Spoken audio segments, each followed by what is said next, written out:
하나님 말씀 같이 보겠습니다. 마가복음 6장 1절에서 31절까지 말씀 같이 보겠습니다. 같이 읽는 게 좀 길게 느껴지실 텐데 하나님 말씀이니까 하나님 말씀에서 은혜 받으시기를 축복합니다. 같이 읽습니다. 예수께서 거기를 떠나사 고향으로 가시니 제자들도 따르니라. 안식일이 되어 회당에서 가르치시니 많은 사람이 듣고 놀라 이르되 이 사람이 어디서 이런 것을 얻었느냐? 이 사람이 받은 지혜와 그 손으로 이루어지는 이런 권능이 어찌 되느냐? 이 사람이 마리아의 아들 목수가 아니냐? 야고보와 요셉과 유다와 시몬의 형제가 아니냐? 그 누이들이 우리와 함께 여기 있지 아니하냐 하고 예수를 배척한지라.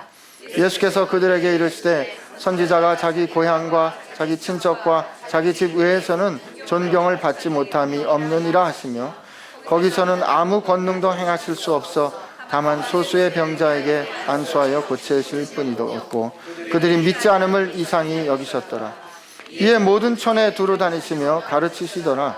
12 제자를 부르사 둘씩 보내시며 더러운 귀신을 제어하는 권능을 주시고 명하시되 전쟁을 위하여 병 외에는 양식이나 배낭이나 전대의 돈이나 아무것도 가지지 말며 신만 신고 두벌옷도 입지 말라 하시고 또 이르시되 어디서든지 누구의 집에 들어가거든 그곳을 떠나기까지 거기 유하라. 어느 곳에서든지 너희를 영접하지 아니하고 너희 말을 듣지도 아니하거든 거기서 나갈 때 발 아래 먼지를 떨어버려 그들에게 증거를 삼으라 하시니 제자들이 나가서 회개하라 전파하고 많은 귀신을 쫓아내며 많은 병자에게 기름을 발라 고치더라. 이에 예수의 이름이 드러난지라. 헤롯 왕이 듣고 이르되 이는 새로 요한이 죽은 자 가운데서 살아났도다. 그러므로 이런 능력이 그 속에서 일어나느니라 하고 어떤 이는 그를 엘리야라 하고 또 어떤 이는 그가 선지자니 옛 선지자 중에 하나와 같다 하되 헤롯은 듣고 이르되 내가 목벤 요한 그가 살아났다 하더라. 전에 헤롯이 자기가 동생 빌립의 아내 헤로디아에게 장가든 거로 이 여자를 위하여 사람을 보내어 요한을 잡아 옥에 가두었으니 이는 요한이 헤롯에게 말하되 동생의 아내를 취한 것이 옳지 않다 하였습니다. 헤로디아가 요한을 원수로 여겨 죽이고자 하였으되 하지 못한 것은 헤롯이 요한을 의롭고 거룩한 사람으로 알고 두려워하여 보호하며 또 그의 말을 들을 때 크게 번민을 하면서도 달갑게 들음이로라. 마침 기회가 좋은 날이 왔으니 곧 헤롯이 자기 생일에 대신들과 천부장들과 갈릴리의 귀인들로 더불어 잔치할세 헤로디아의 딸이 친히 들어와 춤을 추어 헤롯과 그와 함께 앉은 자들을 기쁘게 한지라.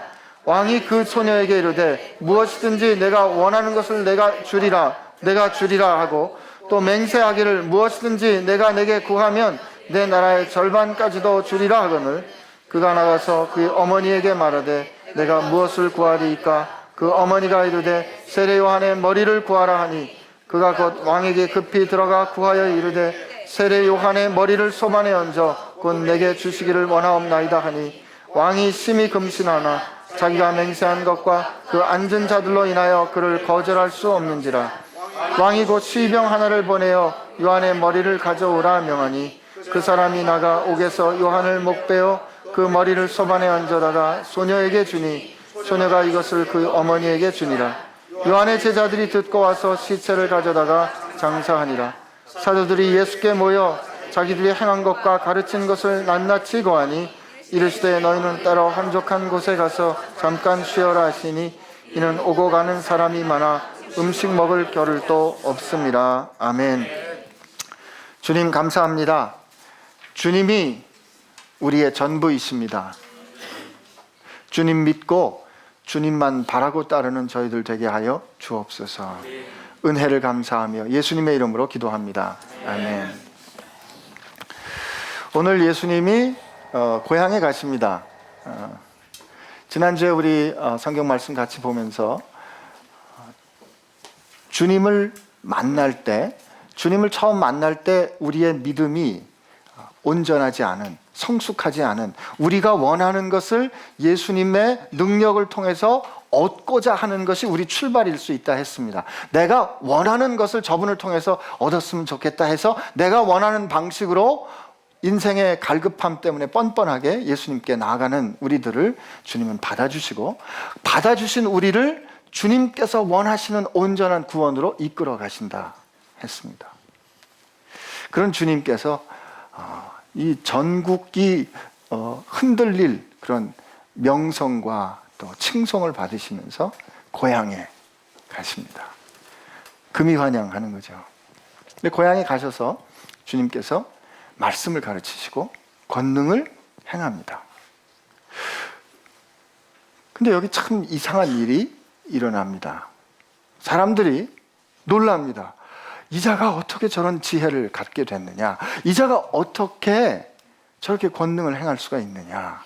그 다음 예수님을 향한 평가가 뭡니까? 저가 마리아의 아들 목수가 아니냐. 그가 야고보, 시몬의 형제가 아니냐. 그 누이가 우리와 함께 있지 아니하냐. 마리아의 아들 목수가 아니냐는 그들의 질문에는, 혹은 그들의 평가에는 예수님을 바라보는 그들의 시선이 있습니다. 여러분, 오늘 예수님 만나러 오셨죠? 예. 오신 거 확실하시죠? 기왕에 우리가 한 번 사는 인생을 살아가는데 어떤 태도로 살아갈 것인가를 사실은 이 말씀이 가르쳐 줍니다. 아마 그 중에는 예수님하고 어렸을 때부터 같이 지냈던 친구들이 있었을 겁니다. 예수님을 아주 잘 알고 그와 함께 시간을 보냈던 고향 친구들이 있었을 거예요. 근데 그 고향 친구들이 예수께서 하나님의 말씀을 가르치시고 하나님의 권능을 행하는 걸 보고 뭐라고 평가를 하냐면, 물론 그 중에 일부는 예수님을 따랐을 거라고 희망합니다. 그러나 대부분이 저가 마리아의 아들 목수가 아니냐, 이렇게 평가합니다. 이스라엘 사람들이 이름을 어떻게 부른다고요? 중동 사람들이 이름을 어떻게 부른다고요? 보통의 풀네임은 예수 요셉의 아들이어야 합니다. 성경 공부에 나오신 분은 이게 무슨 의미인지 압니다. 여러분, 우리 이 역사서를 읽어보면 누구의 아들, 누구 이렇게 나오는 거, 누구의 손자, 누구의 아들, 누구 이렇게 나오는 게 그 중동 사람들이 부르는 풀네임이라. 제 이름이 안신기라면 우리는 안씨 집안의 신기라는 이름을 가진 사람이라는 뜻이 있는데, 저희 아버님 함자가 기자 호자인데 중동식으로 부르면 기호의 아들 신기가 제 풀네임입니다. 누구의 아들이라고 하면 그 아버지의 이름을 붙여주는 게 그들의 상식인 거예요. 그런데 오늘 예수님을 향해서는 마리아의 아들 목수 예수가 아니냐, 이렇게 말하는 거죠. 왜 그랬을까요? 예수님 어떻게 태어나셨어요? 요셉과 정혼했을 때 아직 혼인이 온전히 이루어지지 않았을 때 예수께서 성령으로 잉태합니다. 그때 요셉이 그것을 알고 마태복음에 보니까 이 혼인을 파하려고 하죠. 조용히 이 혼인 관계를 끝내려고 합니다. 왜요? 아직 동침하지 않았는데 임신했으니까. 성령으로 잉태됐다는 이것을 사실 인간들이 믿기 어려웠거든요. 그 사실을 알고 있는 사람들이, 동네 사람들이 출생이 의심스러운 사람이 예수 아니야? 라고 말하는 거죠. 마리아의 아들 예수, 이렇게 말합니다.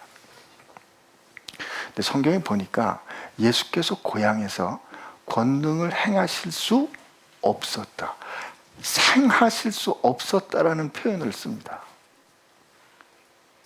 그래서 혹자는 이 말씀을 예수님의 그 권능은 사람의 믿음이 같이 붙어 있어야, 동전의 앞면과 뒷면처럼 예수님의 권능은 사람의 믿음이 함께 역사해야 드러난다라고 설명하기도 합니다. 그러나 저는 그렇게 생각하지 않습니다. 왜냐하면 예수님께서 몇몇의 사람에게는 손을 얹어 권능을 행하셔서 그들을 고치셨거든요. 예수님께서 사람의 믿음이라는 그 팩트가 있어요. 사람의 믿음이라는 팩터가 같이 역동해야 예수의 권능이 온전해진다고 한다면 그분은 하나님의 능력이 아닙니다. 그렇다면 예수님은 왜 그때 능력을 행하실 수 없었을까요? 예수께서 능력을 행하시는 이유는 우리의 구원을 이루시기 위해서입니다. 예수님이 어떤 분이고 그가 어떤 능력을 가진 것을 자랑하기 위해서 하는 것이 아니라 주님께서는 우리의 구원이, 하나님의 나라가 이 옛 질서를 깨뜨리고 우리의 연약함과 우리의 얼매임을 파하고 하나님께서 우리에게 구원을 가져다 주시는 것이 지금 현존한다, 지금 오고 있다를 보이실 때 언제나 예수님께서는 당신의 능력을 쓰셨습니다. 그러나 그 능력을 어떤 신기한 능력이나 사람들의 관심을 끌기 위해서 사용하신 것이 아니죠. 예수께서 능력을 행하셨음에도 불구하고 사람들이 그것을 보지 못합니다. 예수님의 행보가, 예수님의 역사가 저항을 받는 현실을 지금 고향에서 보고 있는 겁니다. 저는 이 성경의 기록이 진실하다, 역사적인 기록이라고 믿는 이유도 여기에서 또 그 증거를 발견합니다. 사람들이 말합니다. 야, 이게 옛날, 또 믿을 수 없는 이 일들이 많이 기록이 돼 있어서 이걸 어떻게 믿을 수 있는가? 우리는 알렉산더 대왕이 어떤 역사를 이루었는지, 우리는 BC 300 몇 년에 그가 어떻게 됐고 그가 어떻게 죽었고라는 역사적인 기록에 대한 지식을 갖고 있습니다. 그런데 그런 역사를 평가하는 기록물들이라는 게 사실 몇 권 남아있지 않습니다. 그 당시 이러이러한 일이 있었다라고 원본이 남아있는 것이 아니라 그 사본이 남아있는데 그 사본이 대개 몇 권 남아있고 그 사본은 원래 오리지널 카피로부터 한 1000년쯤 지난 후에 사람들이 복사했다는 사본이 남아있는데 사실 지금 사람들이 그걸 가지고 역사적인 기록이라 하며 그것을 우리 역사를 카운트하는 증거로 삼습니다. 그런데 이 성경은요, 사본이 수천 개가 넘습니다. 가장 가까운 사본은 이 오리지널 텍스트는 없고 사본이 남아있는데 가장 가까운 사본은 이 원본이 쓰여진, 예를 들면 AD 60년, 70년에 쓰여진 이 원본으로부터 한 2세기쯤 떨어진 그런 기록들이 남아있는데 그 수천 개 남아있는 사본들이 놀랍게 일치한다는 거죠. 일부의 사본, 일부의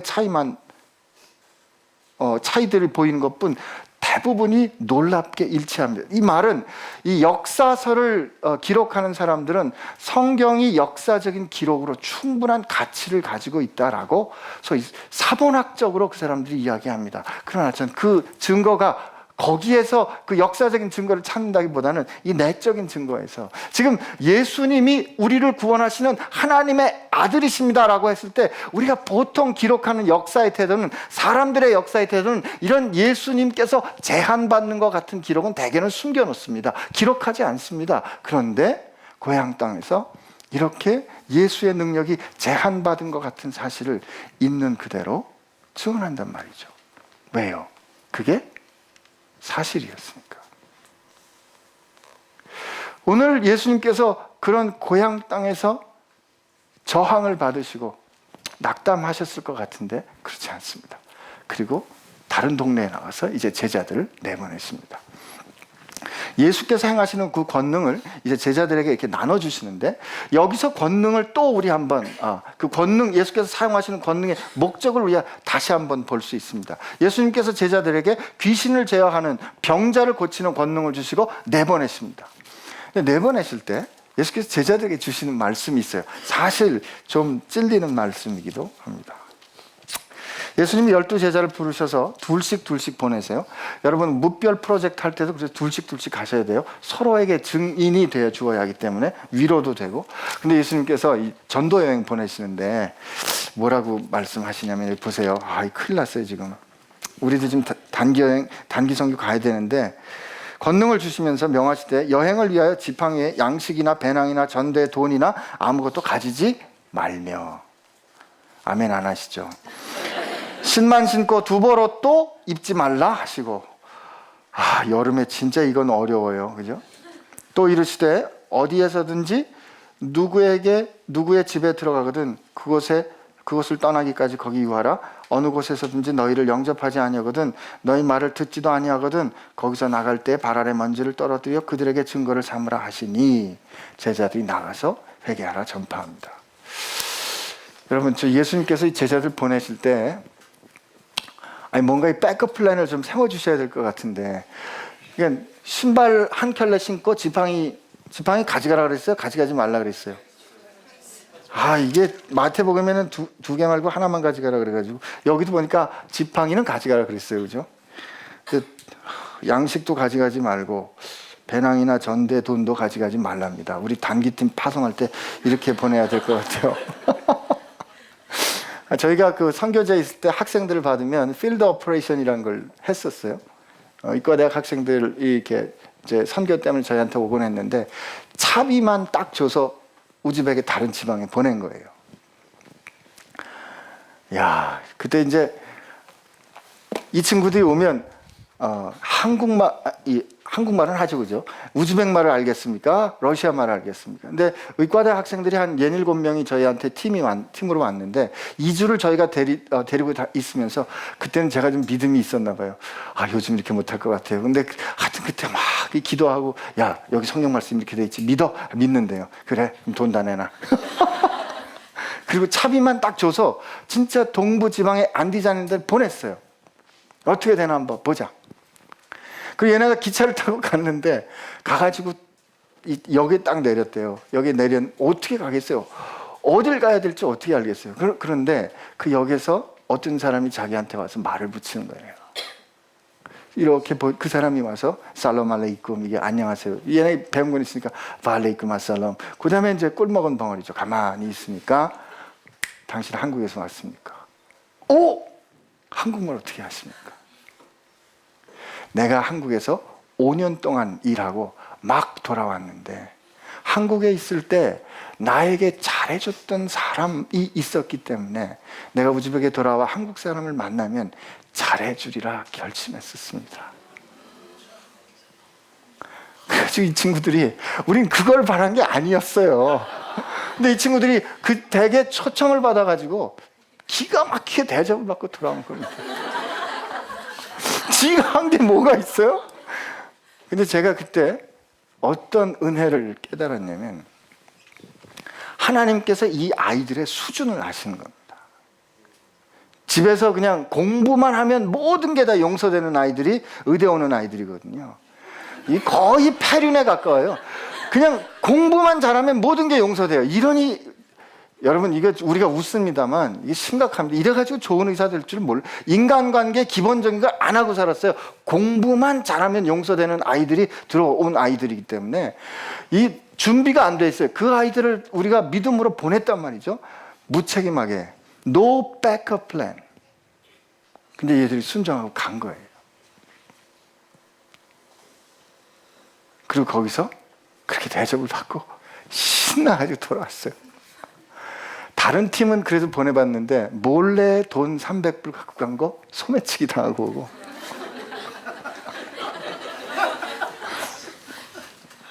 이게 참 믿는 만큼 역사되는 것들이 선교지에서 경험되는데, 여러분, 요즘 우리가 선교지 사는 거 아닙니까? 근데 오늘 사실 이 말씀은요, 이렇게 제자들을 내보내시고 제자들이 가서 전파하고 난 다음에 이에 예수의 이름이 드러나더라 하고 난 다음에 사실 30절로 와야 됩니다. 사도들이 돌아와 이에 그들이 행한 것을 낱낱이 고하니 예수께서 니네 수고했다, 우리 한적한 곳에 가서 쉬자라고 말씀이 이어져야 되는데, 이 가운데 세례 요한의 얘기가 툭 하고 들어가 있는 거예요. 보세요, 여러분. 여기 지금 보면 6장 13절에 많은 귀신을 쫓아내며 많은 병자에게 기름을 발라 고치더라. 이에 예수의 이름이 드러난지라. 이 예수의 이름이 드러나는 것을 보고 헤롯 왕이 듣고 이르되 세례 요한이 죽은 자 가운데 살아났도다. 이 얘기가 이렇게 연결이 되는데, 사실 이 얘기를 싹 빼고 기름을 발라 고치더라. 이에 예수의 이름이 드러난지라. 사도들이 예수께 모여 자기들이 행한 것을, 것과 가르친 것을 낱낱이 고하니 이르시되. 이게 아주 자연스럽죠. 근데 이 사이에 이 이야기가 들어가 있는 거예요. 그것도 보통 여기 나오는 엘리야라고 합니다. 아니면 선지자라고 합니다. 라는 이야기도 예수님께서 마태복음의 증언에는 사람들이 나를 뭐라고 하니? 엘리야라고 해요? 선지자라고 해요? 너희는 나를 뭐라고 하니? 그 대목에 이게 나오는데, 이 마가의 증언에는 이 사람들이 예수님을 어떻게 평가하는가 그 이야기와 함께 그 헤롯의 이야기를 제일 길게 써놓는 거죠. 이렇게 구성이 돼 있을 때는 이 구성을 통해서 뭔가 우리에게 해주고 싶은 이야기가 있는 거거든요. 이 구성을 통해서 뭔가 우리에게 전해주고 싶은 이야기가 있는 겁니다. 어떤 우리들에게요? 조금 전에와 같이 아무 갈 바도 없이 떠났을 때 하나님께서 예비하신 것을 경험하기를 기다리는 우리들에게 얘기해 주는 거죠. 한 가지는 분명합니다. 주님께서 우리를 부르셨습니다. 우리 오늘 언약적인 관계라고 믿고, 이 중에 아직 예수님에 관해서 좀 뭐라 그럴까, 아직 결정 안 하신 분들이 계시면 지금 결정하십시오. 세상에 믿음이라는 건 그렇습니다. 우리는 믿음이 좋다라고 생각할 때 우리가 얼마나 강력하게 믿는가, 내가 얼마나 확실히 믿는가를 보고 믿음이 좋다라고 평가하기 좋은데 아닙니다. 믿음은 믿을 만한 것을 믿는 것이 올바른 믿음입니다. 믿음은 내가 얼어붙은 강을 건너갈 때는 내가 이 강이 괜찮을 거야, 이게 절대 깨지지 않는다, 나는 확실히 믿어가 중요한 것이 아니라 얼음의 두께가 중요한 거거든요. 예수님은 절대 실패하시는 분이 아닙니다. 그것은 그 일을 먼저 경험한 우리들이, 아니 그 이후에 이제까지 살아온 모든 증인하는 사람들이 그들의 삶을 통해서 증언했고, 오늘 구름처럼 우리를 둘러싸 우리에게 증언하고 있는 거죠. 아니요, 그분께서 살아서 증언하고 계십니다. 그러므로 결정하시기를 바랍니다. 그런데 그 예수님께서 우리를 부르셨거든요. 우리를 부르셔서 우리를 보냈습니다. 여기까지 아멘이십니까? 네. 불렀어요.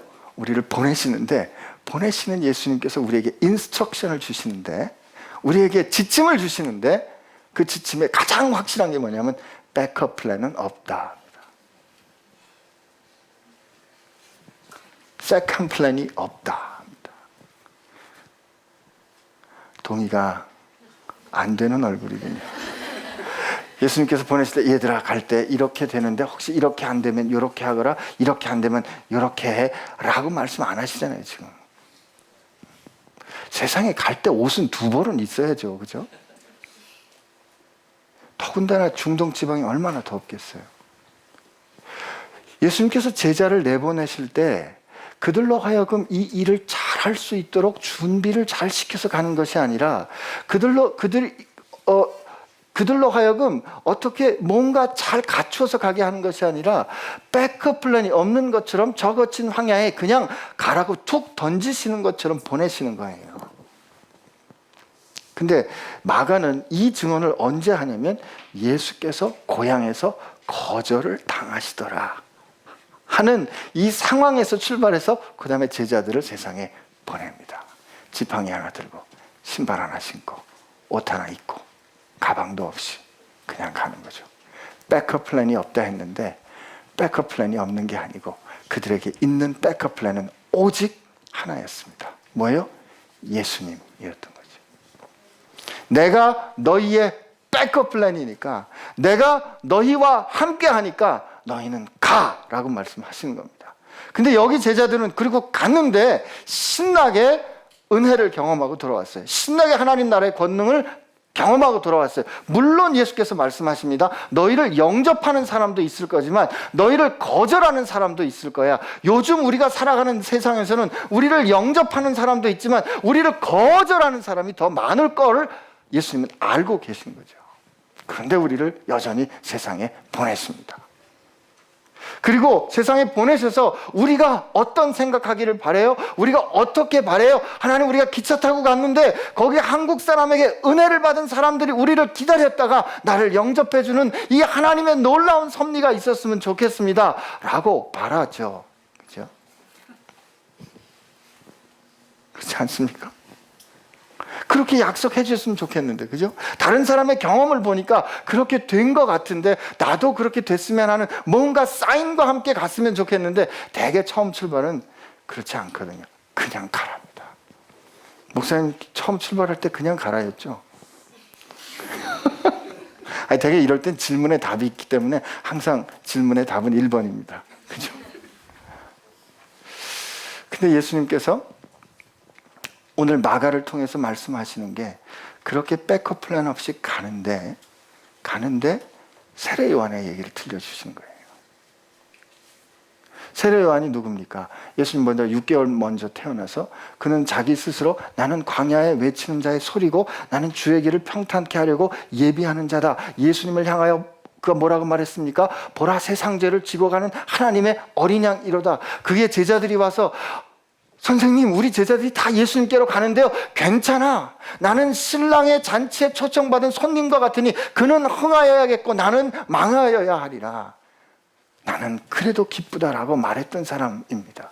그런데 그가 옥에 갇혔습니다. 지금 옥중에 갇혀서 다른 말씀에 보니까 예수님께 사람을 보냅니다. 우리가 당신이 오실 그분입니까? 아니면 우리가 다른 사람을 기다려야 합니까? 이때 메시지는 두 개죠. 첫째는 정말 당신이 그리스도입니까? 라는 걸 확인하는 거고, 제가 생각할 때 두 번째는 예수님 나 지금 옥에 갇혔습니다 하거든요. 나 옥에 갇혔는데 가만히 계실 겁니까? 라는 질문인 거죠. 옥중에 제자들이 가가지고 이 질문만 했겠습니까? 선생님, 우리 세례 요한이 지금 옥중에 있습니다. 이렇게 얘기 안 했겠습니까?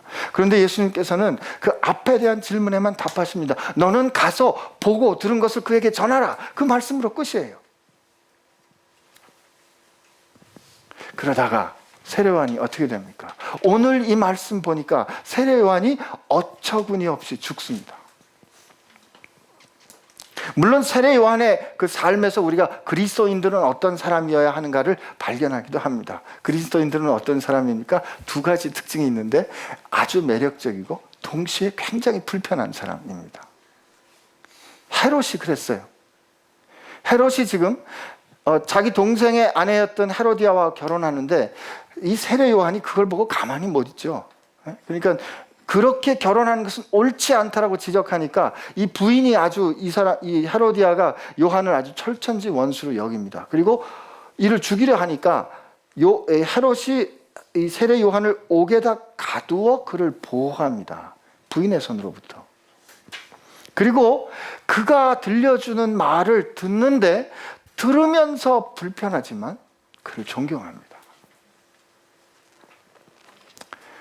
그리스도인들이 세상 사람들이 그리스도인들 아주 좋아만 하면 아마 문제 있는 사람일 겁니다.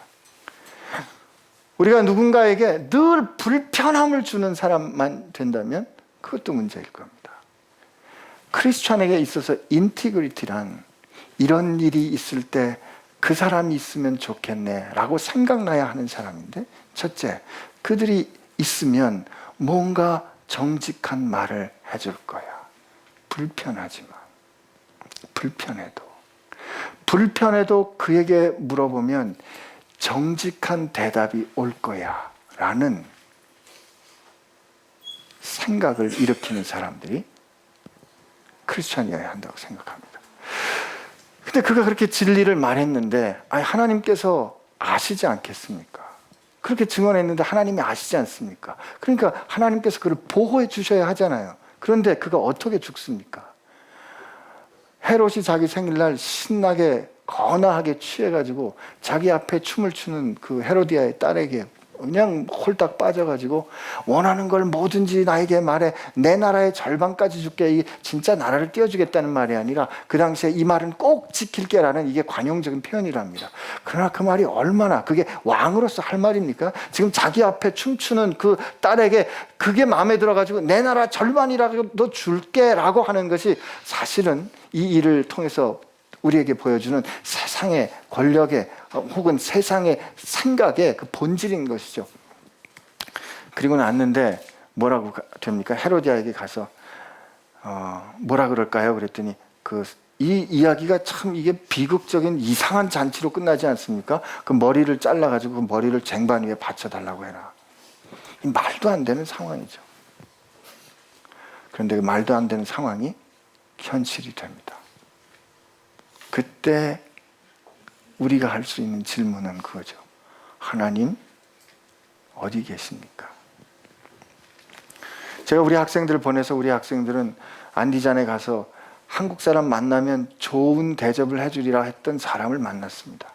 근데 2007년에 아프가니스탄에 갔던 샘물교회 선교팀은 갔는데 탈레반을 만났습니다.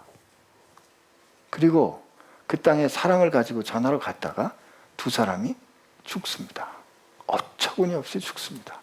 아니, 우리가 잘 아는 것처럼 저 어디예요?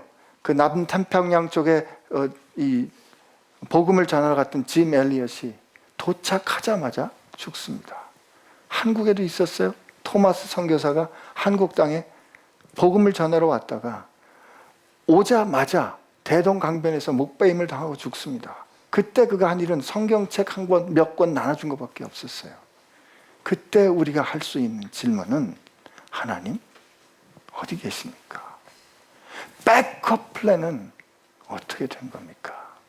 하는 것이죠.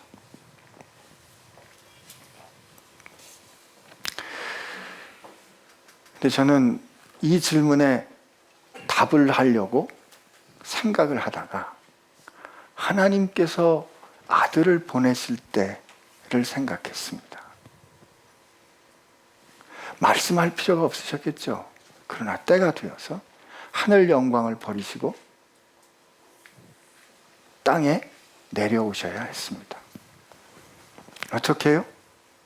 여인의 몸을 빌어서, 그 천지를 지으신 그분이 여인의 몸을 빌어서 세상에 오셔야 했습니다. 어디로 가야 합니까? 마구간에 오셨습니다. 다른 방이 있었나요? 없었습니다. 쉴 것이 없어서 마구간 말구 위에 오셨습니다. 출생이 이상스러운 가정의 아들로 자라셨습니다.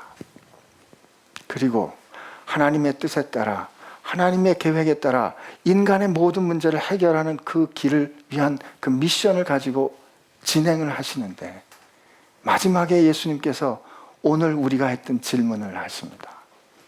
아버지, 내가 지금 십자가가 목전에 있는데 할 수 있으면 아버지, 다른 뜻이 혹시 있으시다면, 아버지 혹시 백업 플랜이 있으시다면 이거 안 하면 안 되겠습니까?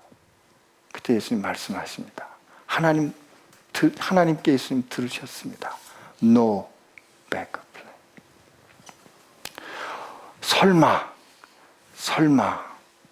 설마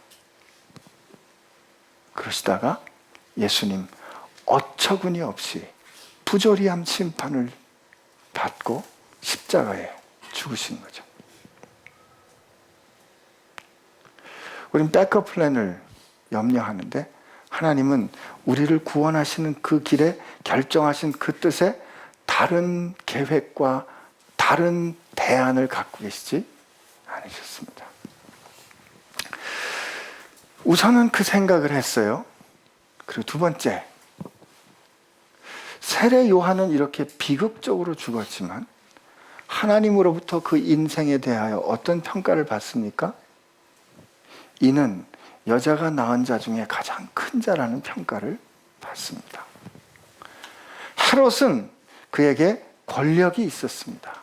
헤롯은 그에게 자기가 하고 싶은 것을 마음대로 할 수 있는 능력이 있었습니다. 그에게 높은 지위가 있었습니다. 아니, 하나님의 말씀을 듣고 가슴이 찔리는 양심도 있었습니다.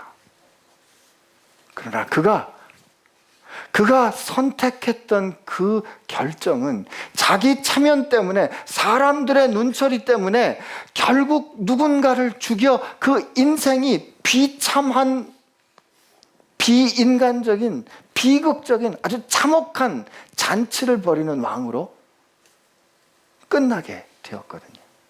그러나 백업 플랜 없이 그렇게 힘없이 죽어간 것 같은, 실패한 것 같은, 어처구니가 없는 것 같은 삶을 산 세례 요한은 하나님으로부터 여자가 낳은 자 중에 가장 큰 자라는 평가를 받고 여전히 오늘 우리에게 인생의 빛이 되어 그 삶을 말해주고 있는 거죠.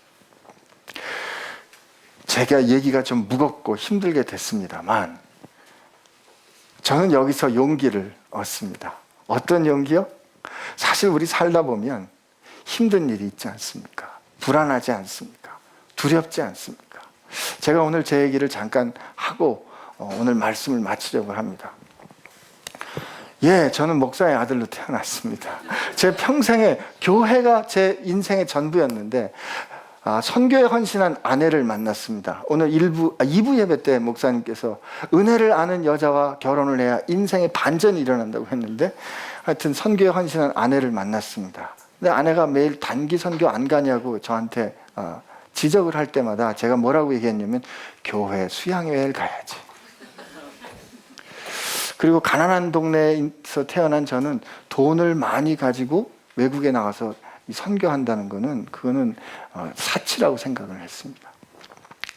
그리고 제가 병원에서 의사로 살면서 제일 두려웠던 게 제 선생님이었어요. 선생님이 말씀하시면 그냥 뭐 하나님 다음으로 선생님이 무서웠습니다. 그러다가 2000년에 우즈베크를 갔다 왔고 갔다 오고 나서 제 인생이 뒤집어졌습니다. 그러고 보면 아내 때문에 뒤집어진 게 아니고 하나님 때문에 뒤집어진 것 같아요. 그래서 우즈벡에 가야 되겠다라는 생각이 들고 나니까 그게 더 좋아 보이니까 세상에 그렇게 두렵던 선생님이 안 무서워지는 겁니다. 그래서 그때 이제 그 병원에서 청진기를 메고 환자를 위해서 기도하기 시작했습니다. 그때 하나님께서 가르쳐 주셨던 게 있어요. 제가 우즈베키스탄에 갔는데 저랑 같이 동역하던 선교사가 자기는 기도를 처방한대요. 기도를. 그 세상에 의사가 아스피린은 처방을 해도 무슨 기도를 처방하는 게 어디 있어요? 그래서 자기는 기도를 처방하는데 제가 그때 선교 지금 그런가 보다 그랬어요. 근데 저한테 그렇게 물어보면 안 선생 벙어리가 약 처방 잘하면 날 수 있어? 저도 의사인데 교수였는데 못 낫죠. 근데 나는 아내가 손을 얹고 기도하는데 벙어리가 열려서 말하는 걸 봤습니다. 그렇다면 매번 일어나지 않아도 그를 위해서 기도하는 게 그리고 그 기도를 처방하는 게 잘못된 겁니까? 의사로서. 여러분 어떠세요? 제가 그날 받았던 충격을 지금도 제가 잊을 수가 없어요. 그리고 방에 돌아와서 생각을 하니까 내가 2가지의 언어를 썼더라고요. 교회 가서는 집사로 살고 병원에 가서는 의사로 산 겁니다. 이게 서로 헷갈리면 교회 와가지고 목사님께 목사님 오늘 환자가 많이 왔네요. 이런 실수를 하면서 그러나 제가 병원에서는 한 번도 그 사람들 앞에서 내가 믿는 하나님을 인정하지 않았던 거죠. 그 사람에게 처방을 잘해주고 제가 연구해서 발견한 그 지식과 여러분 진단은 잘 붙여요. 그러나 못 고치는 병이 많거든요. 못 고치면 거기까지가 최선이고 그게 현실로 생각했어요. 그런데 우리를 만드신 하나님의 질서는 완전하고 제가 아는 질서는 제한이 되어 있는데 그 완전하신 하나님의 질서를 제 삶의 제한된 질서 가운데 초청하는 게 기도더라고요. 그런데 그 놀라운 신나는 사건을 제가 그러고 기도했는데 정말 신나고 감사한 역사가 많이 일어났는데 그 신나고 감사한 역사를 내가 왜 그동안에 누리지 못했을까? 세상이 두려웠기 때문에. 내가 역시 여기서 혹시 이렇게 하면 내가 광신자로 오해받는 거 아닐까? 그러니까 백업 플랜으로 가는 거죠. 그냥 조용히 내 방에서 기도해야지. 그런데요, 우즈벡에 가기로 결심하고 난 다음엔 병원에 있을 필요가 없잖아요. 나는 이제 갈 사람이잖아요. 여기는 끝났거든요. 눈에 보이는 게 없더라고요.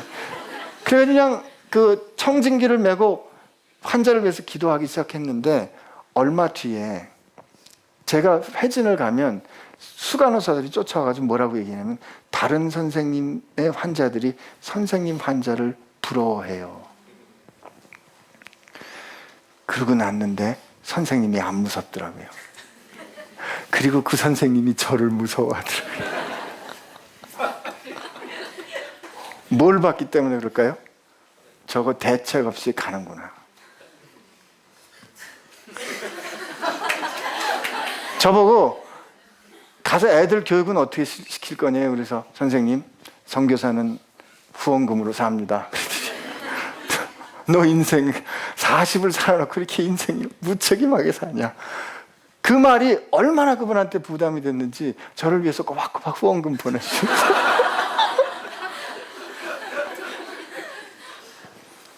대책 없이 떠나는 결심이 그분에게 뭔가 메시지가 된 거죠. 주님은 우리에게 내가 알아서 다 할 테니까 너는 그냥 한번 믿고 따라와봐 라고 말씀을 하시는데, 제가 별로 오늘 아침에 얼핏 기독교 방송을 아침에 틀어놓고 듣는데 어느 목사님이 이렇게 설교를 하시는 거예요. 모든 병은 다 낫는 줄로 믿습니다. 그래서 저도 이단의 탄생이구만. 모든 병은 믿음으로 다 날 줄로 믿습니다. 그래서 저분이 왜 저렇게 말씀하지? 대책이 없이 다만 시간의 문제입니다. 누구는 살아서 낫고 누구는 죽어서 낫습니다. 그러고 보니까 맞는 얘기예요. 죽으면 모든 병이 끝납니다. 죽으면 모든 고통도 끝납니다. 죽으면 그 모든 빚으로부터 끝납니다. 주님이 우리에게 너 백업 플랜이 필요 없어라는 말은 너는 나와 함께 죽었잖아. 너는 나와 함께 죽었으니까, 아니 세례 요한처럼 네가 나를 따라오다가 인생이 생각한 대로 예상한 대로 주님께서 기다리겠지 하는 응답이 없을지도 몰라. 그러나 내가 너를 볼 것이고 내가 너를 평가할 것이고 내가 너와 함께 영원한 인생의 가치를 줄 것이니까 한번 결심하고 떠나봐. 근데 우리는 늘 뒤가 불안하니까 백업 플랜이 없나요, 주님? 이거 가다가 안 되면 어떡하나요? 주님 말씀하십니다. No backup plan. 주님 말씀하시는 거죠. 이미 고난을 예고해 주시는 거거든요. 그러나 그 고난은 승리를 전제로 한, 이미 승리가 확보된 고난이거든요.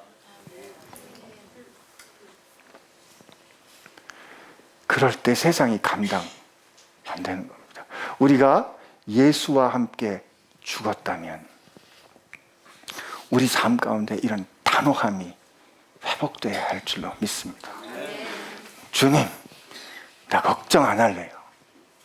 어려운 일이 오겠죠. 올 때 우리 기도가 바뀌어야 돼요. 하나님, 이 돈이 없는데 돈 좀 주세요가 아니라, 하나님, 돈이 없네요. 이 돈이 없는 것을 통해서 하나님이 어떤 영광을 도대체 받으시려고 그러시는 것입니까? 하나님, 나 몸이 아파요. 예, 이 몸이 아픈 것으로 하나님 어떤 영광을 드러내시려 하십니까? 하나님, 저 이렇게 연약해요. 제 연약함을 통해서 하나님 어떻게 살아계신지 보여주실 줄로 믿습니다. 나 걱정 안 할래요. 그것 때문에 주님 우리에게 미리 다 얘기해 주신 거죠. 세례 요한, 사도들이 제자들이 떠나갈 때 세례 요한 같이 될 수도 있어. 그러나 걱정하지 마. 우리는 이미 답을 다 알았거든요. 그러면 오늘 우리 하나님 앞에서 기도할 때, 하나님, 참 제가 살면서 인생에 대해서 불안하고 염려스럽고 걱정 많이 할 때가 많이 있습니다.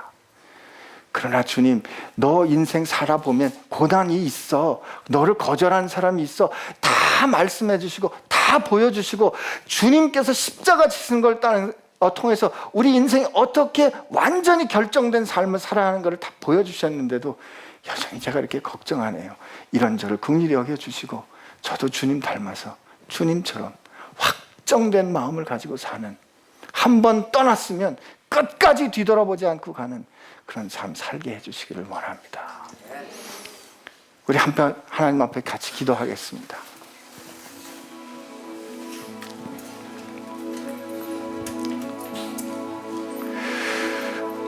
왜 세상이 요즘 우리들을 믿지 못하는 것일까요? 우리 삶 가운데 이 확정된 마음, 결정된 마음, 그리고 그 결정에 따라 믿음으로 저 세상을 향하여, 저 폭풍을 향하여, 저 문제 속으로 거침없이 쑥 나아가는 삶의 태도가 없기 때문에 그런 건 아니겠습니까? 우리 주님 앞에 기도할 때, 주님, 우리 삶에 이런 용기를 허락하여 주시고, 우리 삶에 주님 닮아서 주님 가라는 그곳에 주님만 의지하고 갈 수 있는 그런 용기, 그런 능력, 그런 결정 우리 가운데 허락하여 주옵소서. 염려하지 않기로 결심합니다. 왜요? 이 인생에 대해서 우리가 주와 함께 죽었고 이제 우리는 주의 생명으로 살기 때문에 그렇습니다. 우리 주님 앞에 그 용기 주께서 주실 걸 믿고 오늘 제자들처럼 주의 명령에 순종하기로 결심하며 주 앞에 기도하겠습니다. 같이 기도합니다. 하나님 아버지, 감사합니다. 오늘 우리에게 은혜 허락하여 주셔서 감사합니다. 고난에 대하여 이야기해 주셔서 감사합니다. 숨기지 않고 얘기해 주셔서 감사합니다. 하나님 감사합니다. 우리를 위하여 주께서 예비해 주실 거다 합니다. 그 예비한 것이 우리를 위하여 예비된 것이 우리가 생각하는 것이었거든, 우리가 예상하는 것이었거든, 아니 우리가 예상치 못한 것이었거든, 그 어떤 것이라도 좋습니다. 주님께서 나를 위하여 예비하신 것이라면, 주님께서 나를 위하여 주신 것이라면 하나님 그 모든 것이 나를 위하여 가장 좋은 것인 줄로 믿고 하나님 앞에 나아갑니다. 예, 하나님 감사합니다. 예, 하나님 감사합니다. 오늘 우리 가운데 이 은혜 허락하여 주셔서 감사를 드립니다. 예, 하나님 감사합니다.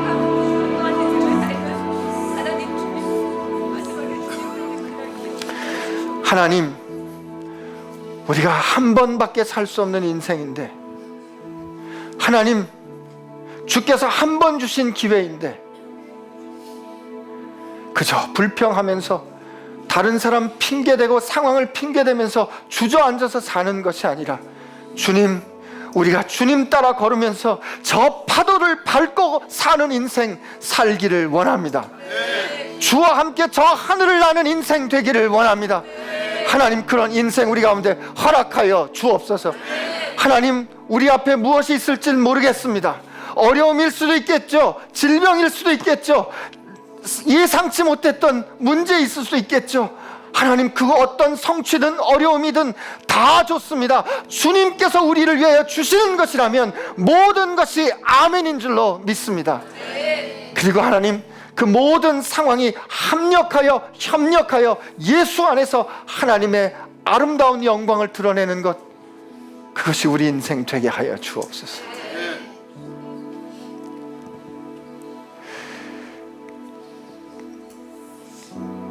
하나님, 우리 살아가는 동안에 뒷주머니도 차야 할 것 같고 전대도 차야 할 것 같고 예비 지팡이도 자꾸 준비해 놓아야 할 것만 같습니다. 세상에서 자꾸 우리를 향하여 너 그러면 안 돼, 준비해야 돼, 이렇게 말할 때마다, 그런 음성이 우리를 엄습할 때마다 주님, 우리 눈 열어서, 우리 귀 열어서, 우리 온 존재가 우리 생명 되신 영원한 공급자 되신 주님을 바라보게 하여 주옵소서. 예, 고맙습니다. 주님, 우리의 백업 플랜이 되어 주셔서 고맙습니다. 우리의 공급자 되어 주셔서 고맙습니다. 우리의 전부 되어 주셔서 고맙습니다. 예, 주님이면 충분합니다.